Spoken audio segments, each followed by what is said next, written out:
হঠাৎ করে আজকে সেফুদার সাথে দেখা, আমাদের সেই বিখ্যাত সেফুদা, তার সাথে দেখা হয়ে গেল। দেখেন তো সবাই চিনতে পারেন কিনা আমাদের এই গরিবের যে সেফুদা। ভাই কেমন আছেন আপনি? আছি কেন? আপনাকে বলতে হবে নাকি কেমন আছি? এই আচ্ছা, আপনি আপনি কি সেফুদার ভাই নাকি? আরে আমি শেবুদা, আর ভাই আর বড় ভাই আর ছোট ভাই, তো বলতে হবে নাকি? আমি শেবুদা, তো কি সমস্যা কি আপনার? না, আসলে কি আপনি সেফুদা নাকি সেফুদার ভাই? আসলে আমরা কনফিউজ। শেবু আমার বড় ভাই, আমি তার ছোট ভাই। ও আচ্ছা, আমরা আচ্ছা। একসঙ্গে দুই বিচি জন্ম হয়েছিলাম।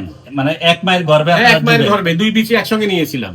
তাহলে আপনারা দুইজন দুই এখন দেশে দুই কেন? বিচি মানে হচ্ছে ওর দুটো বিচি আমার দুইটা বিচি, দুইটা মিলে একসঙ্গে জন্ম হয়েছিলাম। পরে এই দুটো বিচি অপারেশন করে আলাদা করা হয়েছে। কেন সমস্যা আছে? না, আরেকজন কই? আরেকজন আছে, শেফু আছে ওখানে। বিচি তো কোথায় চারটে থাকে আমাদের। সে? আপনার ভাই কোথায় থাকে? ও থাকে দেশের বাইরে থাকে। কোন দেশে থাকে? এটাও কি বলতে হবে নাকি কোন দেশে থাকে? আমরা জানি না। হ্যাঁ ঠিক আছে, জানলে জেনে নেন। উনি আসলে আমাদের গরিবের শেফুদা, আমার বড় ভাই, আমার কলিগ ছিলেন এক সময়, আমরা একসাথে কাজ করেছি। আসলে আপনারা ভুল বুঝবেন না, উনি আসলে শেফুদার রেপ্লিকা।